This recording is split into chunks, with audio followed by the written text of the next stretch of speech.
Hi friends, welcome to women's nest. இன்றைக்கி நம்ம பார்க்க போகிறது கேரட் அல்வா. கேரட் அல்வா எப்படி செய்கிறதுன்னு பார்க்குறதுக்கு முன்னாடி நம்ம உமன்ஸ் நெஸ்ட் சேனலை ஃபர்ஸ்ட் டைம் பார்க்குறவங்களா இருந்தீங்கன்னா கீழே இருக்கிற ரெட் கலர் சப்ஸ்கிரைப் பட்டனை ப்ரெஸ் பண்ணிவிடுங்க. பக்கத்தில் இருக்கிற பெல் ஐக்கானையும் கிளிக் பண்ணிவிடுங்க.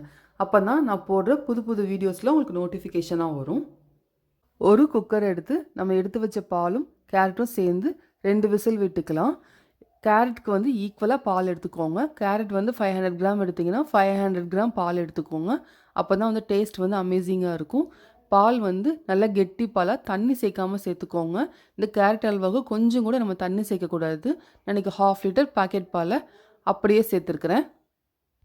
கேரட் அல்வா செய்கிறதுக்கு இன்றைக்கி நான் 500 கிராம் கேரட்டை இந்த மாதிரி ரவுண்டாக கட் பண்ணி எடுத்து வச்சுருக்கிறேன். 1/2 லிட்டர் பால், காய்ச்சாத பால் தான் எடுத்துருக்கிறேன். நீங்கள் காய்ச்சி ஆற வச்சின பால்னாலும் எடுத்துக்கோங்க.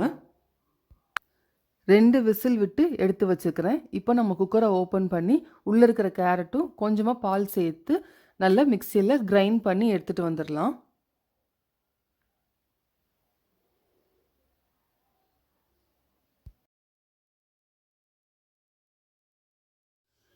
கேரட்டை மிக்சி ஜாரில் நல்லா கிரைண்ட் பண்ணி எடுத்துகிட்டு வந்துட்டோம். இப்போ நம்ம அல்வா ரெடி பண்ணிக்கலாமா? கிரைண்ட் பண்ணி எடுத்து வச்ச கேரட் நம்ம குக்கரில் மீதி இருந்த பால் எல்லாத்தையும் ஒரு பவுலில் சேர்த்து நல்லா இந்த மாதிரி மிக்ஸ் பண்ணி விட்டுக்கோங்க.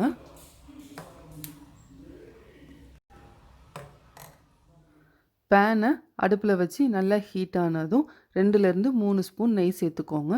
இப்போ கொஞ்சமாக முந்திரி பருப்பை ஃப்ரை பண்ணி எடுத்துக்கலாம். முந்திரி பருப்பு லைட் ப்ரௌன் கலரில் வர வரைக்கும் நல்லா ஃப்ரை ஆகட்டும். இப்போ இது ஒரு பிளேட்டில் ட்ரான்ஸ்ஃபர் பண்ணி எடுத்து வச்சுக்கலாம். முந்திரி பருப்பு ஃப்ரை பண்ண பேன்லேயே நம்ம ரெடி பண்ணி வச்ச கேரட் பேட்டரை சேர்த்து நல்லா மிக்ஸ் பண்ணி விடுங்க. கேரட் அல்வா செய்கிறதுக்கு ஒரு 1/2 hour வரைக்கும் ஆகும். அது வரைக்கும் கை விடாமல் நல்லா மிக்ஸ் பண்ணிகிட்டே இருங்க. ஒரு 10 நிமிஷத்துலேயே நல்ல திக் கன்சிஸ்டன்சிக்கு வந்துடும். கேரட் அல்வா இப்படி செய்கிறது கொஞ்சம் கஷ்டம்தான், இருந்தாலும் டேஸ்ட் வந்து அமேசிங்காக இருக்கும்.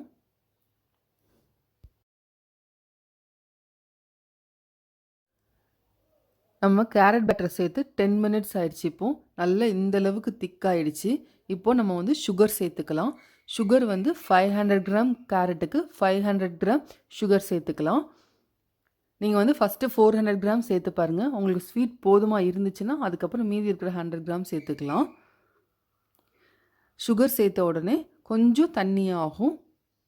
பார்த்தாலே உங்களுக்கு தெரியும், ஒரு மாதிரி ஆரஞ்சு கலர் வந்து சேஞ்ச் ஆகும். திரும்ப கெட்டியாகும். அது வரைக்கும் நம்ம வந்து கிண்டிகிட்டே இருக்கணும். சுகர் சேர்த்து ஒரு 5 மினிட்ஸ் தான் ஆச்சு. நல்லா இந்த அளவுக்கு திக்காயிடுச்சு. நம்ம வந்து கைவிடாமல் நல்லா மிக்ஸ் பண்ணிகிட்டே இருங்க. சுகர் சேர்த்து இந்த மாதிரி பபிள்ஸ் வரதுக்கு ஒரு 10 மினிட்ஸ் ஆகும். இந்த பபிள்ஸ் வந்ததுக்கப்புறமா நம்ம நெய் சேர்த்துக்கலாம். 2லேருந்து 3 ஸ்பூன் போதும். உங்களுக்கு வேணும்னா நீங்கள் ஜாஸ்தியாக சேர்த்துக்கோங்க. சேர்த்தா ரொம்ப டேஸ்ட் நல்லாயிருக்கும். நான் கம்மியாக தான் சேர்த்துருக்கேன். நம்ம சேர்த்த நெய் வந்து உள்ளே ஃபுல்லாக அப்சர்வ் பண்ணதுக்கப்புறமா நம்ம வந்து வறுத்து வச்ச முந்திரி பருப்பை சேர்த்துக்கலாம். சேர்த்து நல்லா மிக்ஸ் பண்ணி விடுங்க. இப்போ வந்து அல்வா வந்து ரொம்ப தெறிக்கும். கொஞ்சம் தள்ளி நின்னே வந்து மிக்ஸ் பண்ணிகிட்டே இருங்க. இல்லை கொஞ்சம் நீளமான கரண்டி யூஸ் பண்ணி நல்லா மிக்ஸ் பண்ணிகிட்டே இருங்க.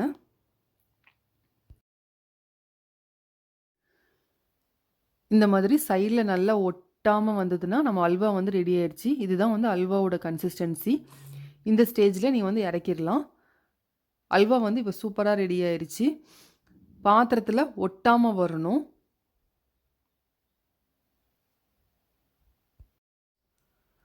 ரெடி பண்ணி வச்ச அல்வாவை ஒரு பவுலில் இப்போ நம்ம சேஞ்ச் பண்ணிக்கலாம். அல்வா வந்து பார்க்குறதுக்கே ரொம்ப அழகாக இருக்குல்ல, ரொம்ப டேஸ்ட்டாகவும் இருக்கும். நீங்களும் இந்த மாதிரி கேரட் அல்வாவை ஒரு தடவை ட்ரை பண்ணி பாருங்கள். நம்ம இன்றைக்கி ஒரு 6லேருந்து 7 ஸ்பூன் தான் நெய் சேர்த்துருப்போம். மேலே பாருங்கள் எவ்வளோ நெய்யாக இருக்குதுன்னு சொல்லிட்டு. ஸோ இந்த அல்வாவை நீங்களும் ஒரு தடவை கண்டிப்பாக ட்ரை பண்ணுங்கள். இந்த மாதிரி கேரட் அல்வா நீங்களும் ஒரு தடவை ட்ரை பண்ணி பாருங்கள். வீட்டில் இருக்கிற எல்லாருக்குமே இந்த கேரட் அல்வா ரொம்ப பிடிக்கும். இந்த கேரட் அல்வா உங்களுக்கு பிடிச்சிருந்துச்சுன்னா லைக் பண்ணுங்கள், ஷேர் பண்ணுங்கள். உமன்ஸ் நியூஸ் சேனலை சப்ஸ்கிரைப் பண்ணாதவங்க சப்ஸ்கிரைப் பண்ணுங்கள். பக்கத்தில் இருக்கிற பெல் பட்டனையும் கிளிக் பண்ணிவிடுங்க.